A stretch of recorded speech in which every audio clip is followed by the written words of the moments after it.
de retour pour cette deuxième partie, toujours avec Olivier Ronet, toujours sur Flaubert et la franc-maçonnerie, mais ce qui nous permet de faire le lien en plus avec tout le contexte historique et également d'autres auteurs.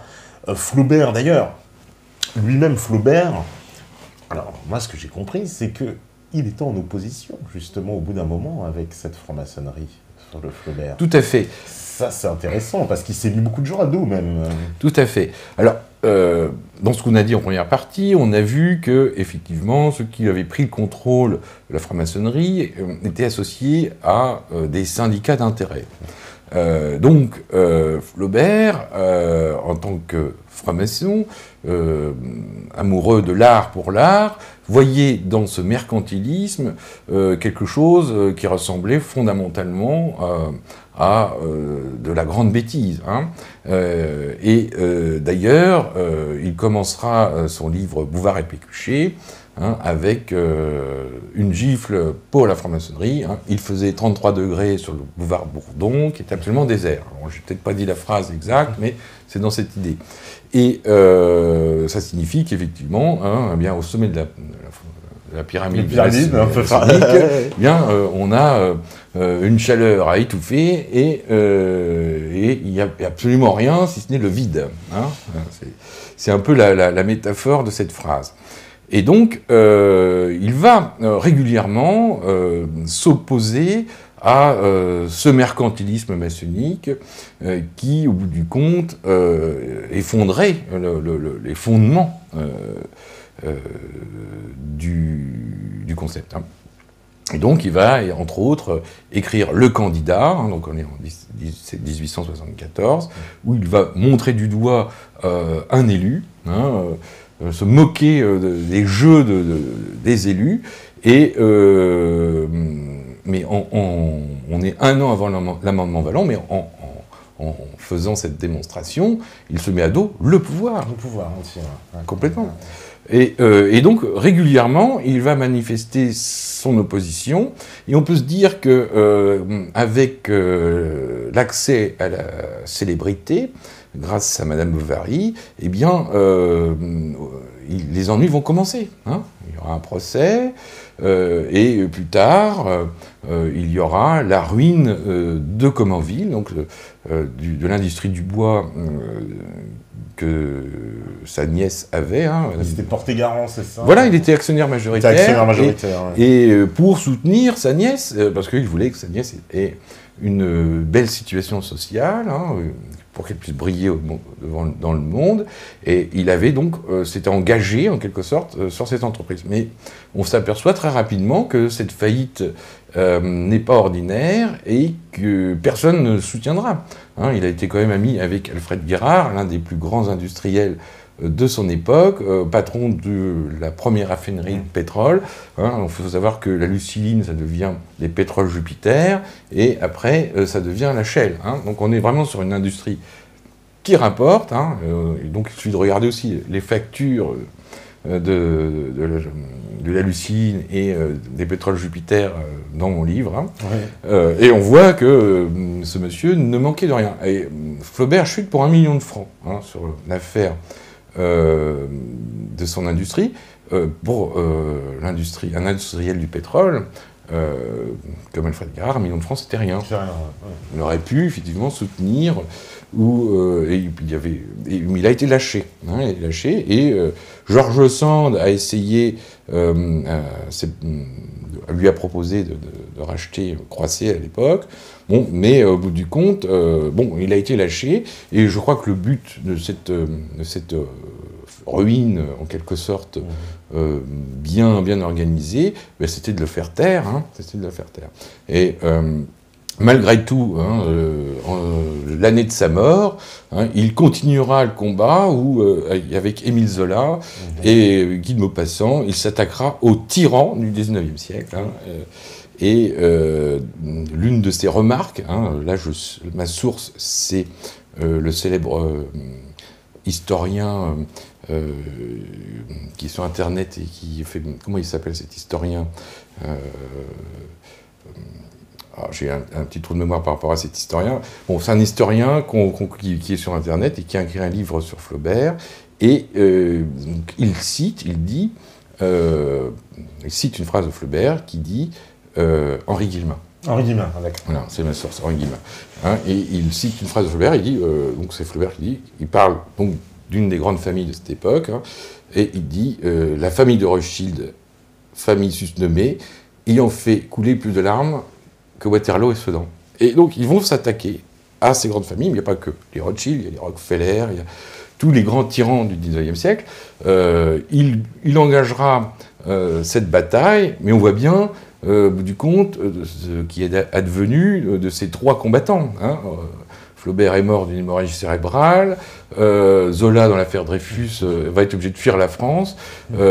Quant à Maupassant, peut-être que sa folie a peut-être été un peu aidée. Hein, voilà. Donc, c'était vraiment une période où Flaubert s'est vraiment battu pour l'authenticité, hein, mais au bout du compte, on a bien vu finalement que ce sont les syndicats d'intérêt, les grandes familles, les industriels qui ont gagné cette guerre. Parce que lui, il est très critique, moi ce que j'ai compris, de l'imposture du projet, on va dire, qui est présenté, parce qu'en gros, c'est comme si, enfin, moi, ce que j'ai compris dans les extraits que j'ai lus dans le livre, c'est que Flaubert, en gros, il reproche à cette organisation de soutenir un projet, mais qui n'est pas, en fait, qui joue contre le peuple, mais qui se présente comme étant un peu quelque chose de populaire. C'est pour ça qu'il exècre le socialisme. Pour lui, c'est une escroquerie c'est un projet, en fait, qui vise à... C'est une imposture, voilà. C'est une imposture. C'est une imposture. Tout à fait, c'est ce qu'il met en avant. Mais bon... Parce que moi, quand je dis les extraits... on pourrait les coller à notre époque. Oui, tout à fait. La France qui part en sucette, pour rester poli, le délitement des valeurs, etc. On a l'impression qu'il l'a écrit avant-hier.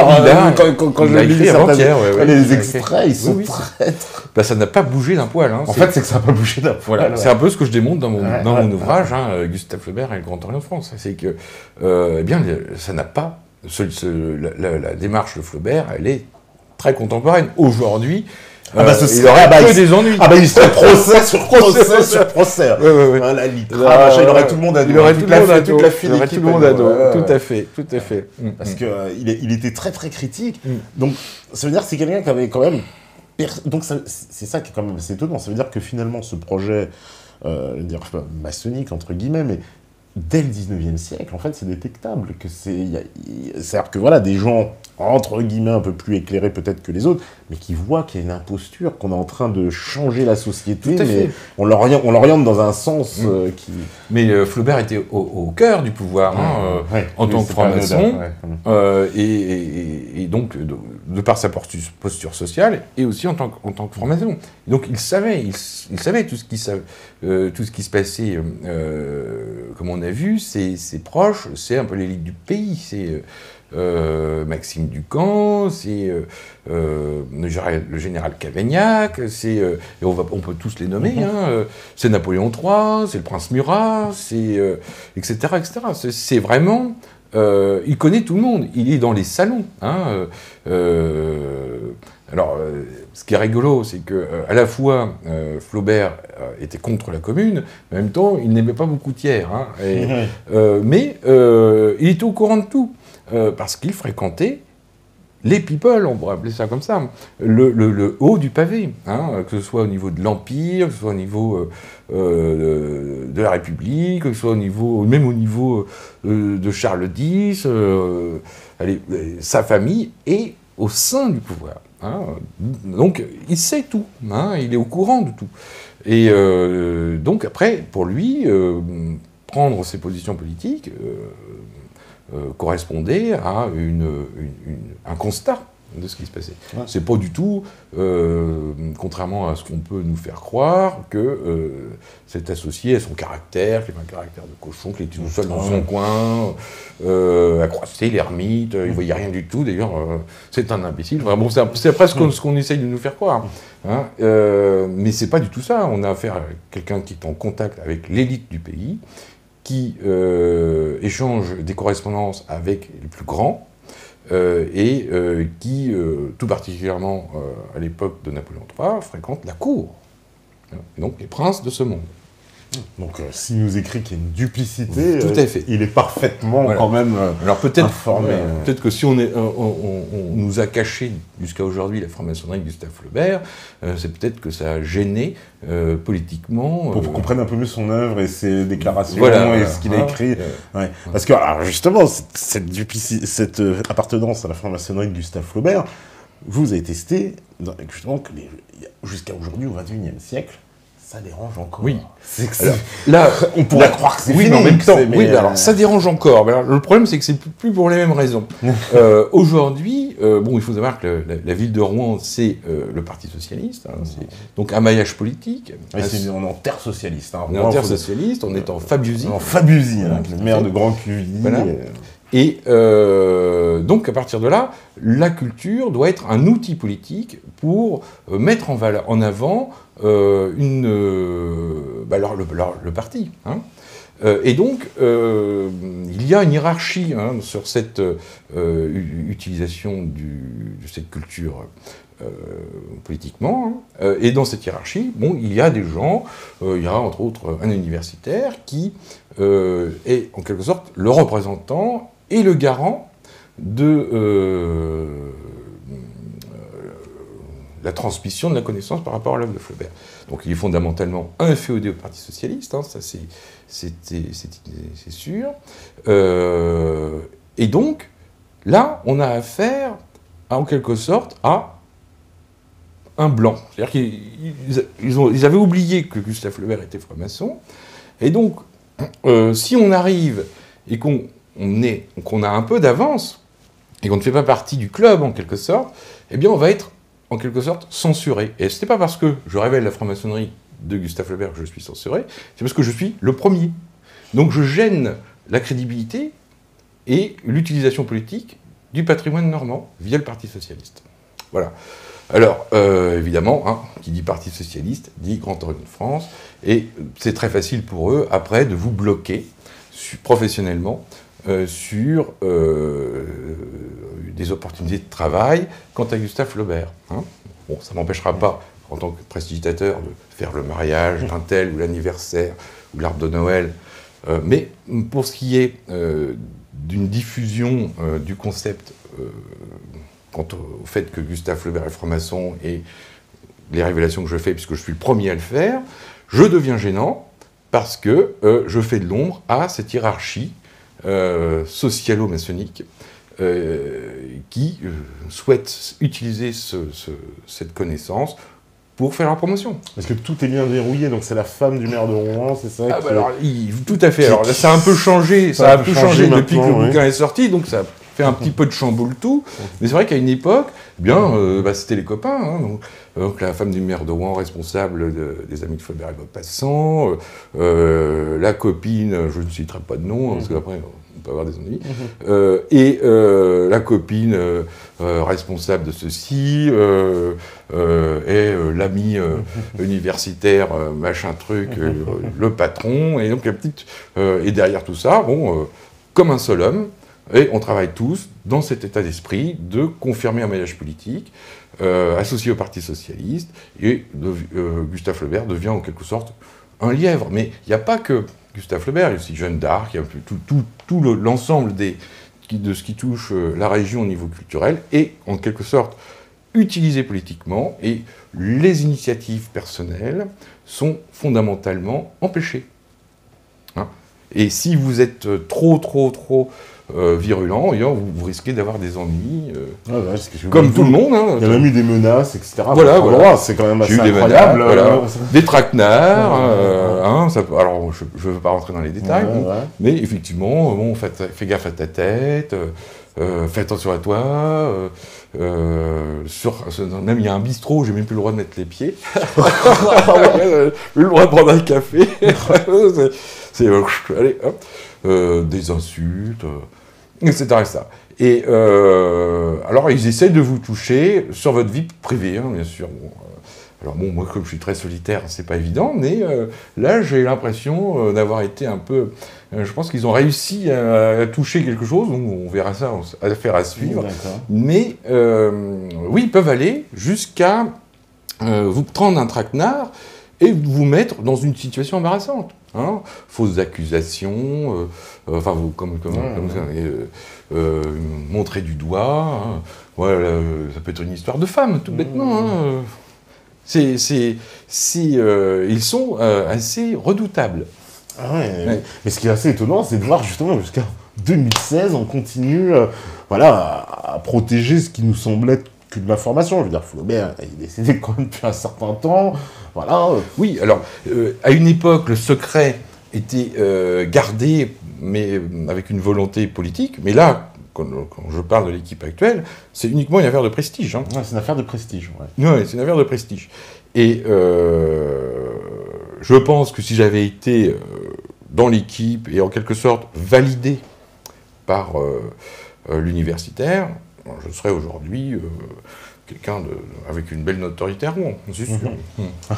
Mais il faut se plier. Et il faut se plier. Il faut se plier à leurs règles. Voilà. Alors, finalement, cette France de 1860 et la France qui va suivre, c'est un peu la même. On est encore dans la même. On suit toujours le même projet, quoi. C'est-à-dire que le projet initial de transformation de la société, comme il a été amorcé en fait au 19e siècle, c'est un processus qui va sans cesse, jusqu'à aujourd'hui, ne jamais s'arrêter, quoi. C'est-à-dire qu'une fois qu'on a atteint un but, il y a un autre, etc. Oui, etc. Après, bon, il y a le vecteur, c'est l'idée. Alors, l'idée, les socialistes actuels ne sont pas les socialistes à l'époque de Saint-Simon, puisque Saint-Simon était fondamentalement catholique. Bon, après, mais il est vrai que la génération, quand on cache les choses, hein, progressivement, on transmet, mais on transmet, on descend d'un pas. Et on transmet, on descend d'un pas, et on transmet, on descend d'un pas. Et on arrive sur une génération, qui est la génération actuelle, d'individus qui pensent être socialistes. D'ailleurs, Hollande ne l'est plus, hein, on n'est plus socialiste. Macron non plus, ils ont compris que c'est vrai. Hein, voilà, c'est à cause de Rocard, d'ailleurs, de toute façon. Et à un moment donné, on arrive sur le palier du gars qui a tout oublié, parce qu'on ne lui a rien transmis. Et c'est ce qui se passe à Rouen. C'est-à-dire, vous avez une hiérarchie universitaire avec des gens qui ont tout oublié. Et ils ne font plus de la transmission de la connaissance, ils font tout simplement de la politique. L'affaire est devenue politique. Il faut savoir que sur certaines... Par exemple, il y a un DUG ou une licence interrare. Une licence interrare, cette licence interrare a la particularité de former les futurs programmateurs culturels de nos municipalités. Alors, cette licence interrare, qui va sélectionner les élèves? Eh bien, ce sont des gens qui n'ont absolument rien à voir avec l'université. Hein. Ça peut être un photographe, ou un artiste peintre, ou un galériste. Mais ils ont une particularité, c'est qu'ils sont tous francs-maçons au Grand Orient de France. Donc ils sélectionnent, et on a affaire à des gens qui ne savent rien, hein. Ils sont ignorants, des gens par rapport à une démarche politique. Et on n'est plus du tout dans la transmission de la connaissance, mais dans l'édification d'un système politique géré par l'ignorance. C'est pour ça qu'en France, on rencontre comme ça beaucoup de difficultés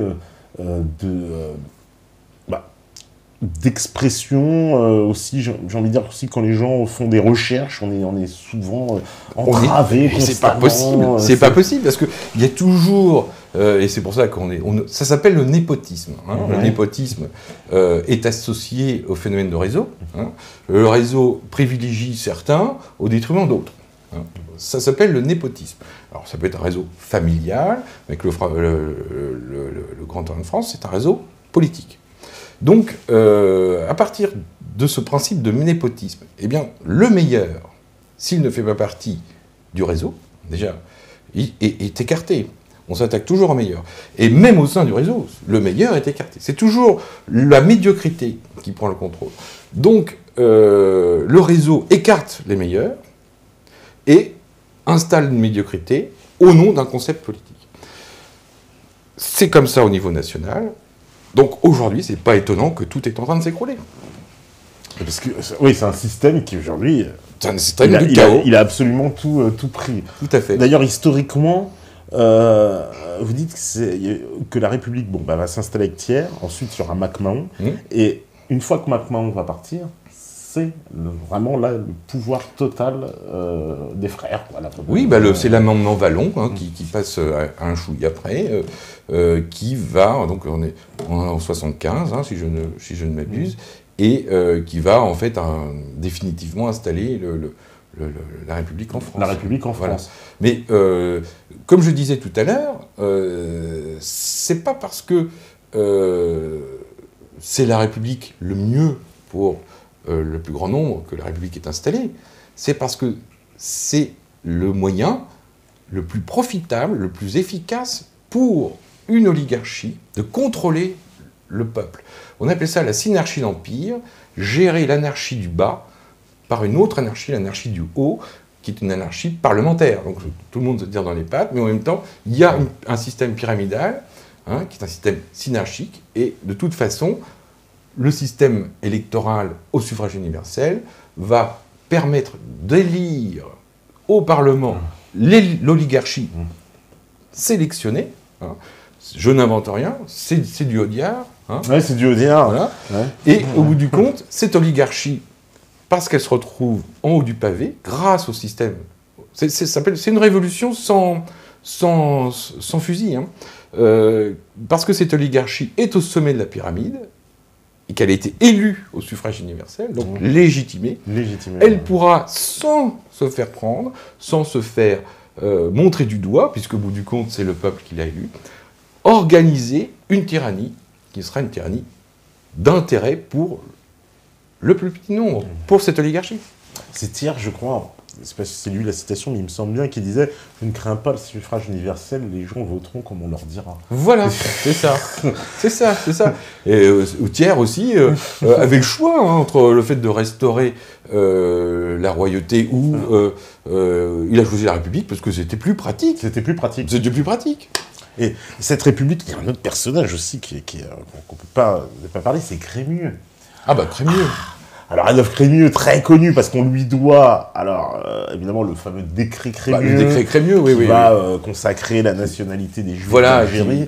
Qui est en quelque sorte le point de singularité de la guerre d'Algérie. Ça commence là. C'est le fameux décret Crémieux. Et lui, c'est un personnage qui a une énorme influence, en fait. Ah, bien sûr. Donc, et lui aussi, franc-maçon. Bien sûr.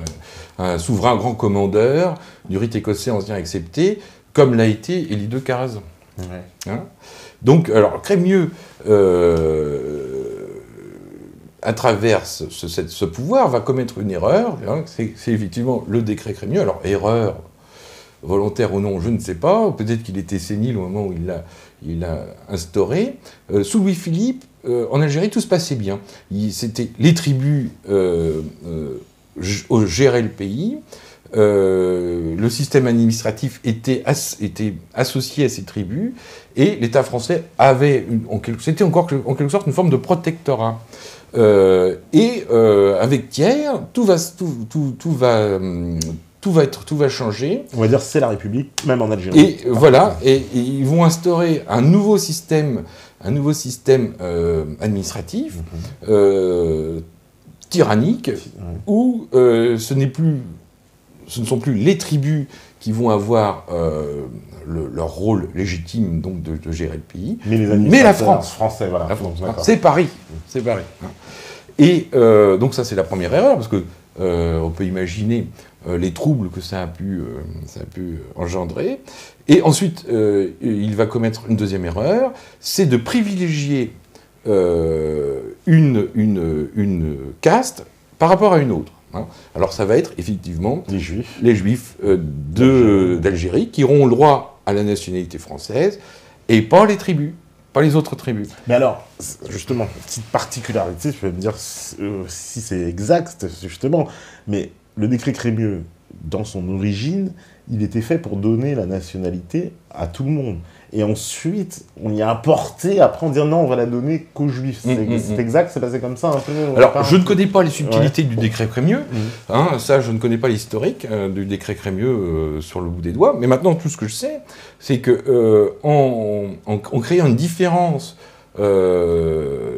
entre différentes ethnies dans un pays, on le divise.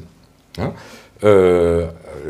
Il n'y avait pas de problème à l'époque, sous Louis-Philippe, vraiment avec l'Algérie. Il y avait un équilibre qui s'était mis en place, même sous Napoléon III, mais avec le décret Crémieux, tout ça s'effondre, puisque les différences étant mises en place, donc, des privilégiés par rapport à d'autres, qui sont en quelque sorte considérés comme des indigènes, eh bien ça crée des tensions, ça crée des oppositions. C'est le ciment de la guerre. Hein. Et d'ailleurs, ce qui est intéressant, c'est de voir un peu ce qui se passe aujourd'hui. On essaye d'opposer les différentes communautés les unes vers les autres. En disant, voilà, c'est les musulmans, c'est les juifs, c'est ceci, c'est cela, les catholiques, etc. Et au bout du compte, on est en train de faire en sorte, et on commet la même erreur que Crémieux, hein, que tout le monde se regarde en chien de faïence, et on crée le ciment d'une guerre future. C'est encore une aberration du gouvernement actuel. Et Crémieux, qui était juif lui-même, hein, faut bien préciser. Oui, bien sûr. Il était même président je sais plus, c'est le consistoire israélite, quelque chose comme ça. Tout à fait, il avait des fonctions. On est sur fondamentalement une personnalité de l'époque. D'ailleurs, Flaubert va rencontrer Crémieux. Oui. Alors, il en parle mal de Crémieux. Il y a l'extrait, c'est pas terrible ce qu'il dit de Crémieux. Non, parce que pour lui, c'est de la mascarade. Bah oui, c'est le parangon absolu de ce qu'il déteste le plus, c'est-à-dire la duplicité, le pouvoir qui dit quelque chose mais qui fait l'inverse, etc.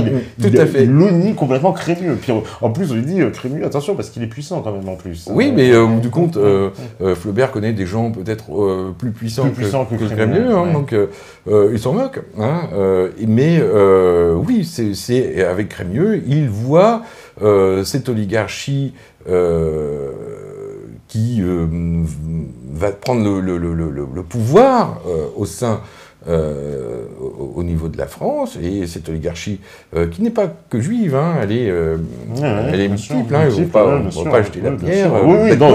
Précisons, Crémieux, mais c'est pas... Parce que quand on regarde un peu les familles citées par Jean Gabin dans Le Président, hein, il parle d'un banquier d'origine juive, mais tout le reste, il n'y en a pas un qui est juif, hein, il n'y en a qu'un. Hein, donc, la majorité de cette oligarchie n'est pas juive. Hein, voilà.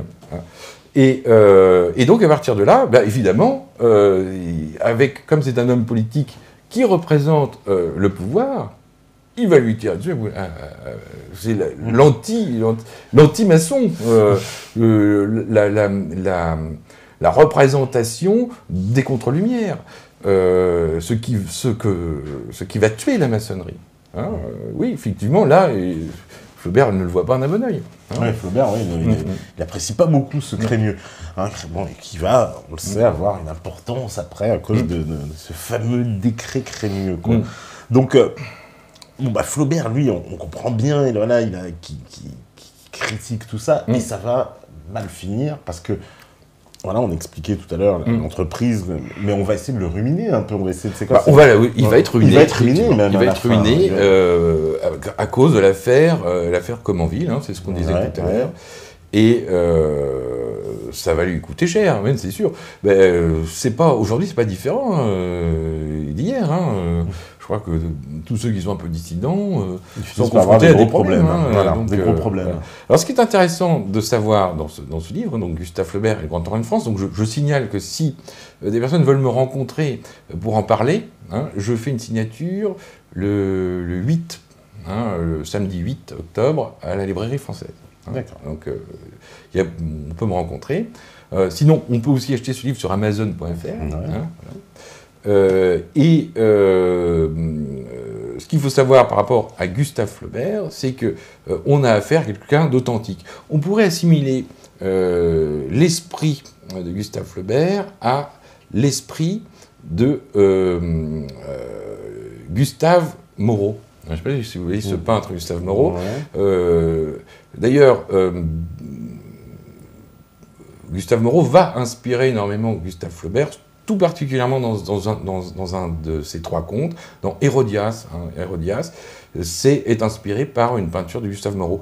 Et si on veut comprendre l'état d'esprit de Gustave Flaubert, autrement qu'en passant des heures et des heures à décrypter ses ouvrages, il suffit de regarder, il y a une vidéo sur YouTube que vous pouvez regarder sur ma chaîne YouTube, Gustave Flaubert en Égypte, et vous avez une vidéo qui présente Gustave Moreau. Et vous regardez cette vidéo, vous imprégnez un peu de l'œuvre de Gustave Moreau, et vous comprendrez, au bout du compte, l'œuvre de Gustave Flaubert. C'est dans l'identique, pratiquement. Parce que Gustave Flaubert, pour revenir un peu justement sur ses romans, le plus célèbre, c'est évidemment Madame Bovary. Ça fait scandale quand c'est sorti Madame Bovary au départ. Alors c'est vrai que derrière Madame Bovary, il y a toute une arrière-pensée, même si a priori Flaubert disait que je n'ai rien voulu montrer. Mais il y a une arrière-pensée. Et cette arrière-pensée est associée à la médecine. Et aujourd'hui, d'ailleurs, ça a pris une courbe intéressante parce qu'on passe de Madame Bovary au bovarisme. Et donc Flaubert avait déjà, en quelque sorte, fait une étude là-dessus et s'est intéressé au problème du féminin. Le problème du féminin, on le retrouve aussi dans l'œuvre de Gustave Moreau.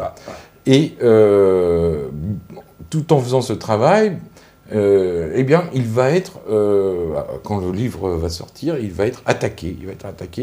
Alors, est-ce qu'il va être attaqué officiellement? C'est pour insulte à la religion catholique, blasphème et outrage aux mœurs publiques. Mais je pense que derrière ces accusations, parce que le procureur de la République, à l'époque, celui qui l'accuse, n'est pas de confession catholique. Et d'ailleurs, Flaubert le fera remarquer avec un peu d'humour. Voilà. Et au bout du compte, derrière cela, il y avait certainement déjà un combat entre une franc-maçonnerie puriste et dans cette volonté d'authenticité, et un monde d'industriels, de gens mercantiles qui vont, voyant que tout cela prenait de l'ampleur, essayer de l'empêcher d'avancer. Voilà. Déjà à l'époque de Madame Bovary. Oui, parce qu'il a déjà des problèmes à l'époque. Voilà. Atteinte aux mœurs, c'est déjà un auteur sulfureux, comme on dirait à l'époque. C'est déjà un sulfureux. Oui, ça a fait chuter la Revue de Paris, qui était tenue par Maxime Ducamp. Maxime Ducamp a essayé de dire à Gustave Flaubert, mais il va peut-être falloir faire des corrections. Alors, sauf que, comme Flaubert a un travail d'artiste, à travers son écriture, il refusera. Puis, au bout du compte, tout ça va finir, effectivement, avec la chute de la Revue de Paris. Et alors, Flaubert va se tirer, il va se tirer du procès, mais il ne sera pas condamné. Mais en même temps, il est protégé, malgré tout, au sein de la franc-maçonnerie. Entre autres, il connaissait bien le prince Murat, il connaissait très bien la princesse Mathilde, il connaissait très bien l'empereur. Et donc, je pense que ça a dû jouer en sa faveur. Mais malgré tout, il a quand même été victime d'une attaque. Parce que s'il avait vraiment s'il n'avait pas eu ces relations-là, il aurait été condamné. Oui, certainement. C'est sûr. Donc, à la fois, il a été protégé. Alors, il y a son avocat qui a fait effectivement une belle prestation, mais même, on sait comment ça se passe aujourd'hui au niveau de la justice. C'est pas parce qu'on a un bon avocat qu'on gagne. Ah non, ça c'est clair. Voilà. Sauf que c'était encore pire à l'époque. Et oui, il a bénéficié de ces protections, par rapport au plus haut niveau. Mais en même temps, il a quand même été attaqué Mais c'est pas que lui, hein, c'est toute une équipe. Hein, c'est la Revue de Paris, Maxime Ducamp, les amis de Maxime Ducamp et Flaubert, certainement par rapport à un combat qui était déjà en place entre cette idée de mercantilisme et cette idée d'authenticité.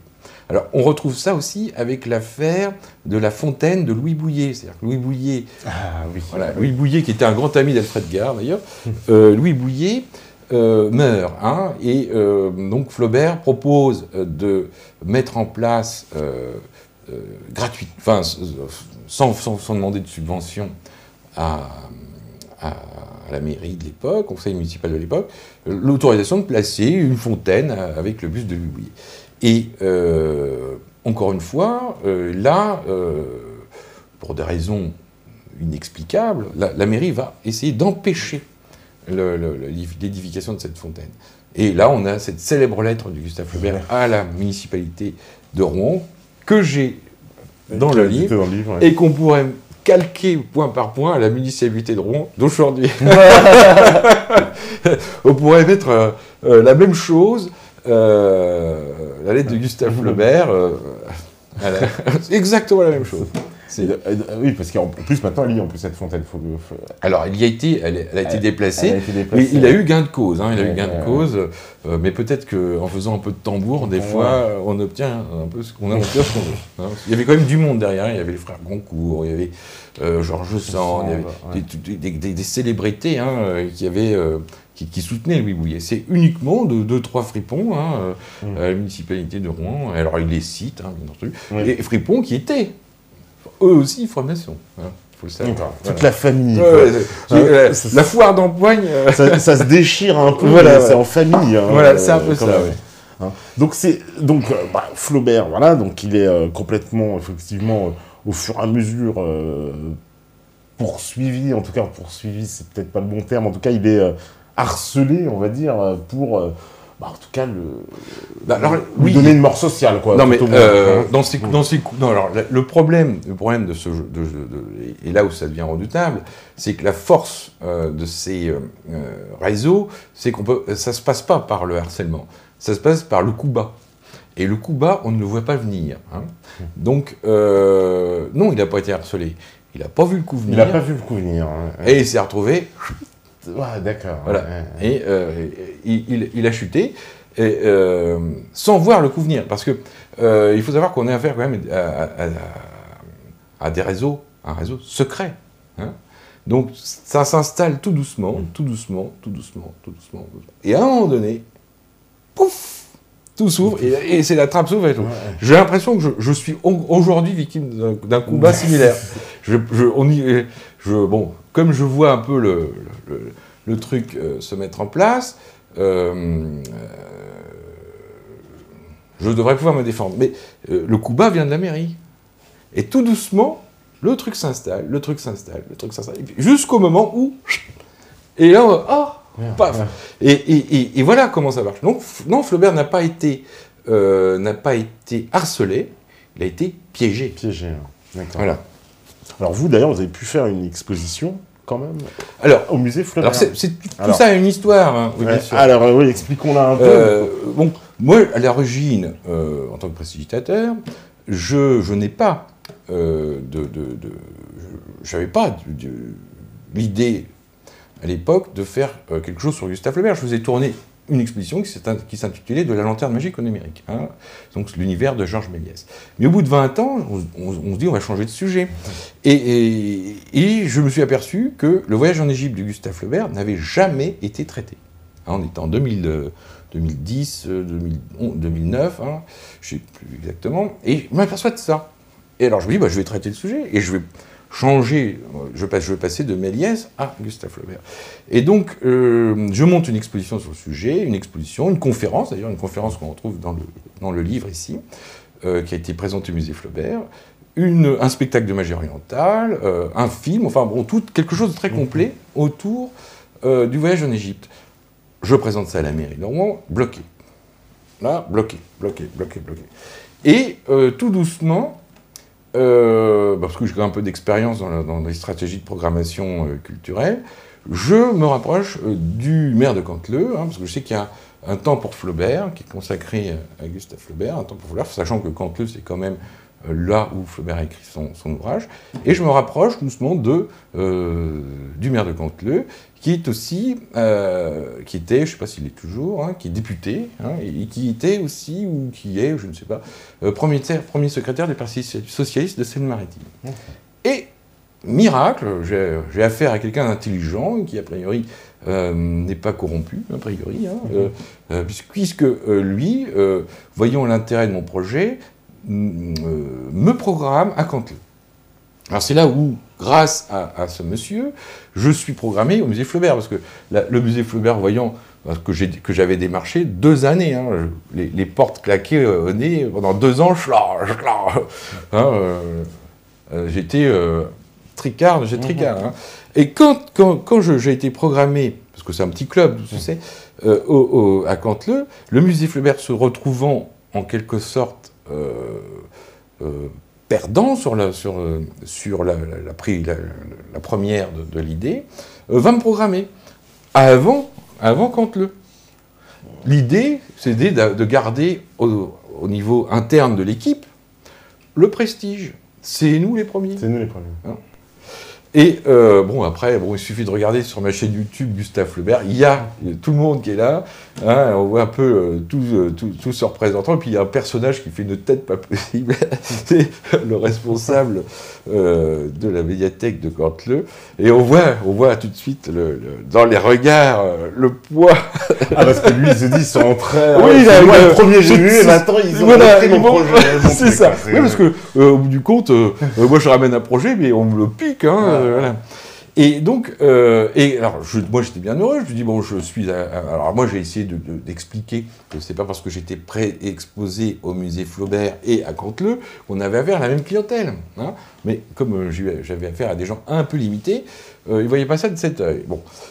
Et tout doucement, je vois que je me fais déposséder de mon projet. C'est-à-dire que ce n'est pas moi qui organise les visites. Je suis présenté non pas comme le concepteur de l'exposition, mais pas comme un simple collectionneur. Lorsque Aurélie Filippetti doit venir pour placer au musée Flaubert la plaque de la Maison des Écrivains, on s'organise pour pas qu'elle vienne, ou qu'elle vienne plus tard, après l'exposition, parce qu'il ne faut surtout pas que je la rencontre. Progressivement, on me met de côté. Et je me dis, bon, c'est pas grave, on met de côté, c'est pas grave. Donc je finis ma prestation de janvier 2013 à août 2013, et là, je commence à démarcher pour vendre mon projet, donc pour faire tourner. J'avais quand même investi 20 000 euros sur cette affaire. Et là, non. Toutes les portes se ferment. Tout. C'est pas possible. J'ai exposé au musée Flaubert. J'ai exposé à Canteleu, là où il est né, ou pas là où il est né, et là où il a vécu et travaillé. Il n'y a aucune raison qu'on ne me programme plus, quoi. J'ai toutes les références, et en plus, ça a eu du succès. Alors j'envoie un leurre. Parce que l'exposition a eu du succès. Bien sûr. Ils ont même fait de l'argent. 4 000 euros de bénéfices. De net, tout payé. Moi j'avais quand même investi 20 000 euros là-dessus. Et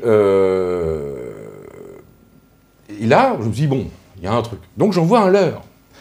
Alors le leurre, c'était de faire croire que j'allais toucher une subvention de 30 000 euros. C'était un ami qui est une grosse entreprise informatique en Bretagne, qui devait me la donner. Alors, je ne savais pas qu'on était amis. Bon, le gars polytechnicien, machin, gros chiffre d'affaires, etc. Bon, docteur, machin, bon. Pour ces petites personnes, ça ne pouvait pas être mon ami. Et là, qu'est-ce qui se passe? Eh bien, par écrit, je me fais descendre et on essaye de me piquer les 30 000 euros en disant qu'avec moi on ne peut pas défiscaliser, mais là on peut défiscaliser, donc au bout du compte il va faire des économies en leur filant l'argent à eux, donc en les mécénant eux, et non pas moi. Sauf que c'était un leurre, tout ça était faux. Et là je me disais, non, je ne dirai pas le mot, Et donc je me suis aperçu qu'au bout du compte, qu'avec mon exposition, je ne pouvais plus rien faire, parce que le maillage politique mis en place par cette petite mafia socialiste m'empêchait de tourner. C'est hallucinant. Et là, je me suis dit, alors comme je savais qu'ils étaient tous francs-maçons, au Grand Orient de France pour la plupart, ça m'a donné l'idée, puis j'ai commencé à faire des rapprochements, et tout doucement, j'ai découvert, ça a été un déclencheur, un choc, que Gustave Flaubert était franc-maçon, et j'ai écrit Gustave Flaubert, le Grand Orient de France, et là, j'ai lancé cette information qui n'avait encore jamais été révélée aujourd'hui, la franc-maçonnerie de Gustave Flaubert. Et en même temps, je fais un parallèle entre Flaubert, son époque, et aujourd'hui. Parce que c'est encore les mêmes imbécilités, les mêmes niaiseries, les mêmes coups bas, la même médiocrité, la même bassesse d'esprit. Il y a un contexte politique en plus commun, c'est ça qui est assez étonnant, puisque le Grand Orient de France, il existe encore, il a encore beaucoup d'influence. Les socialistes dirigent encore la région. Alors plus beaucoup, parce qu'ils sont fait virer un peu là dernièrement. La région et la Conseil général ont basculé parce que je crois qu'il y a pas mal de gens qui sont un peu mécontents de ces comportements, parce que ça se sait. Même au sein du parti socialiste, il y a des gens qui sont mécontents, avec en plus ce qui se passe au niveau national, progressivement ces gens-là perdent du territoire. Mais heureusement, parce que sinon tout est bloqué, tout est verrouillé. C'est absolument ahurissant. Et encore, il reste encore quelques bastions, entre autres la mairie de Rouen, et ces gens-là ne sont pas très ouverts. Alors, il y a cet épisode, parce qu'en 2013, j'ai quand même été rencontrer le maire de Rouen pour lui proposer mon exposition. Et je lui explique en 2013 qu'il y a, avec cette exposition, donc le voyage en Égypte de Gustave Flaubert, un moyen de montrer l'influence positive de la France en Orient. Et donc, à partir de là, de permettre une déradicalisation d'un problème islamique naissant. Qu'à partir de là, on ne peut pas reprocher à la France d'être contre l'islam, dans la mesure où la France a organisé l'autonomie de l'Égypte et, au bout du compte, permis aux frères musulmans d'exister. Donc la France n'a jamais été contre les musulmans. Et donc, à travers là, pacifier un peu le volcan qui commençait à chauffer. Réponse du maire de Rouen: et vous savez, monsieur René, je suis professeur de français. Très bien, monsieur le maire, très bien. Voilà. Et après, blocage. Partout. Alors, on peut se poser la question, avec ce qui s'est passé récemment, de savoir si on n'est pas dirigé par des imbéciles. Parce qu'il y avait quand même, à cette époque-là, donc en 2013, la possibilité déjà d'engager quelque chose. Eh bien, la réponse a été simple. Nous avons un prestige à conserver. On ne voit pas les coups venir. Je pense qu'avec ces gens-là, il n'y a pas de stratégie dans le temps. Et on vous empêche de travailler parce qu'on a un maillage politique qui a décidé que la politique, ce serait ça et pas autrement. Donc, même jusqu'au principe, j'ai quand même bien vendu mon truc en proposant un concept de déradicalisation. Eh ben non, ça n'a pas été pris en compte. Et en plus, on a essayé de me piquer du fric via les subventions, etc. On m'a essayé de m'empêcher de rencontrer Aurélie Filippetti, etc. Et bien, ça continue encore. Ouais, c'est du grand n'importe quoi. On va faire la deuxième pause et on est déjà arrivé. Et voilà, la régie, elle est prête. Et puis, on revient pour la troisième partie. Et, on va répondre, évidemment, dans cette troisième partie, aux questions des métanotes. Et c'était à prévoir, il y en a beaucoup. Allez, à tout de suite.